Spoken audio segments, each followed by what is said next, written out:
Good morning, everyone. I just wanted to jump on here really quickly, just to uh just to speak my mind real quick, just about how I feel about Christmas.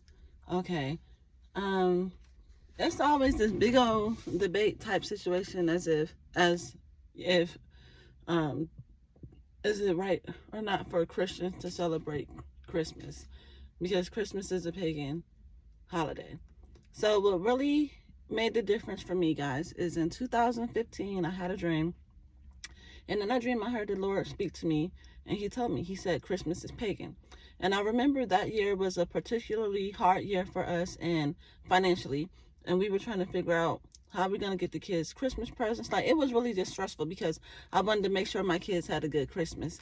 And so, um, I remember I was asleep late at night, and I heard the voice of the Lord tell me, He said, Christmas is pagan.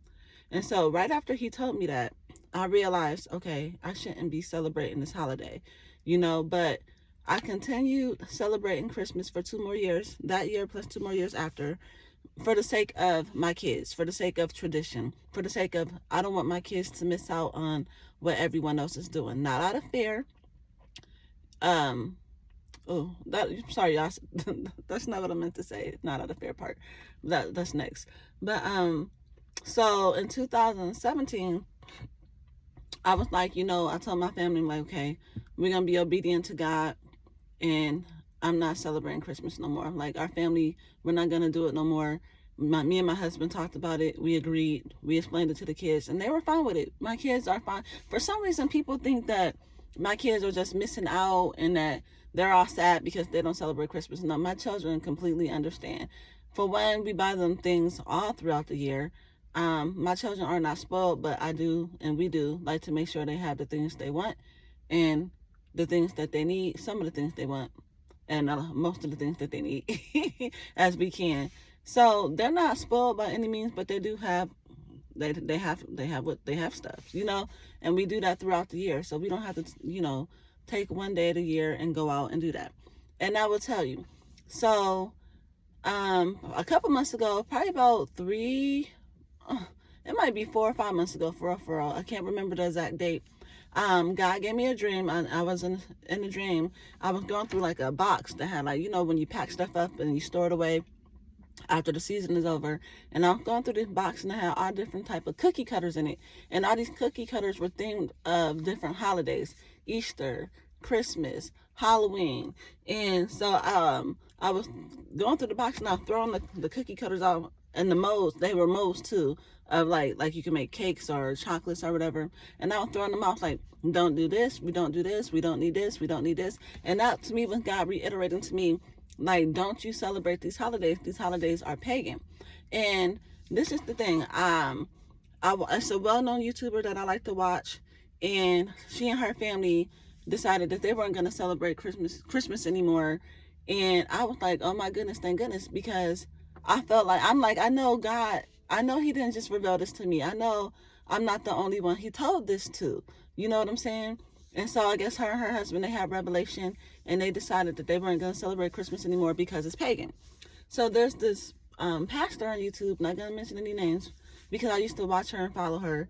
And I did stop watching her probably about a year ago, and then I started back watching her again. And she was saying that basically, I'm not going to go into full detail about the video, but basically that there is an anti-holiday spirit. And he has companions, he has friends that come along. And basically what the spirit does is it makes you not want to celebrate Christmas. It makes you want to lose your joy for celebrating. It takes all the cheerfulness out of the season and the holiday. And my thing is this. When she said that, I immediately deleted her and stopped following her. And I'm going to say this, one, because I know what my God spoke to me. I know what my God showed me. And we cannot possibly be following the same God if your God told you that there's an anti-Christmas spirit. And I'm going to say this. Okay, if Christmas was really about Jesus, if it was really about Jesus being born and celebrating His birth, why is everybody rushing out to go to the store, going in debt, using their credit cards, buying stuff that they know they don't need, you know what I'm saying, or that they know they can't afford, just to wrap it up, put it under a tree so that their kids can wake up and open it on Christmas morning? What does that have to do with Christ? What does that have to do with Jesus being born? What does a Christmas tree light lit up with lights have to do with Jesus? What does these decorations have to do with Jesus? No, people they celebrate Christmas. They look forward to going shopping. They look forward to wrapping those gifts, putting them under the tree, and seeing the excitement on their kids' faces when their kids see. And who do they celebrate? Who does this world celebrate on Christmas? They don't even celebrate Christ on Christmas. They celebrate freaking Santa Claus, Saint Nicholas, a demon. That's who they celebrate. They're not celebrating the birth of Christ. And then you have some people who try to dress it up with the nativity scene. Okay? Who knows the actual date that Jesus was born? Who knows the actual month that Jesus was born? We can celebrate the birth of Jesus every single day. Every single day we can celebrate the birth of Jesus. We can celebrate the life of Jesus every day. It don't have to be one day of the year. Oh, this is Jesus' birthday. Who told you that? Who told you that? The Bible doesn't say that Jesus was born December 25th of any year. It doesn't say that. It does not say we should celebrate his birth with putting up Christmas trees, trees with lights, and putting presents in the trees and wrapping them up and going over people's house and indulging in food and alcohol, whatever else you're doing. It's a pagan holiday, a pagan tradition. And when you look up the origins of Christmas, it comes from a lot of pagan background. You know what I'm saying? And that it was just dressed up for Christianity to make it seem like it was appeasing, to make it seem like it was something that we could celebrate or something that we should celebrate. It came from the Romans. You know what I'm saying? It was not meant for Christians to celebrate Christmas.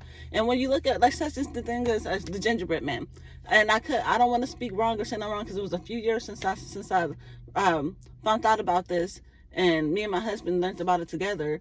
The whole origin of gingerbread man come from these people who used to force people to get naked, run down the street. They would kill them and they would eat them.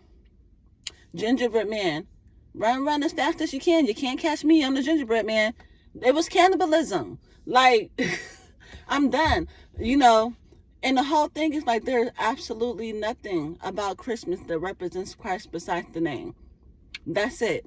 That's really it. And then I'm going to tell you, I was going to this church one year, and this was back before I was even really walking with God the way that I'm walking with him now. This was like in 2012. And Christmas landed on a Sunday that year. And it might have been 2011. No, it had to be 2012. And Christmas landed on a Sunday that year. And I remember I got up and I was getting my daughter and stuff ready for church. And the pastor called everyone and said church was canceled so that everybody could stay at home and celebrate Christmas with their families. And I remember thinking back then, I'm like, why would he cancel church for Christmas? And I'm like, that don't make sense to me. I'm like, that's dumb. Like, why would you cancel church for Christmas? Like, you know what I'm saying? Like, people so caught up in tradition that they don't want to kill their flesh because of the joy, togetherness, the perception that this season brings. Happiness, cheerfulness, joyfulness. They play all the cute little Christmas music and everybody's like, joy to the world. You know what I'm saying? Like, joy to the world every day.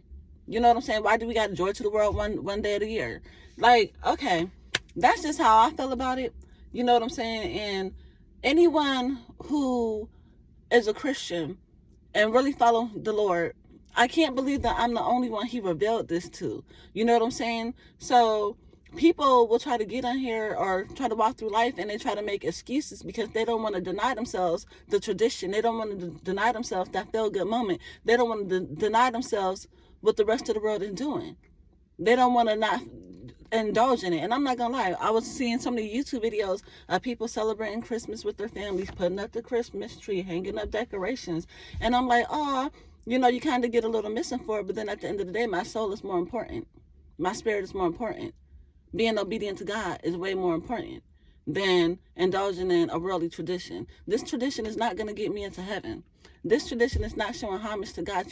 People are lying to their children, telling their children that some big old man named Saint Nicholas and Santa Claus is coming down chimneys late at night while they're sleeping and putting presents under the tree, when these parents are going into debt just to buy these presents for these kids. Make a Christmas list. We're going to mail it to Santa Claus. That's the lie I was told.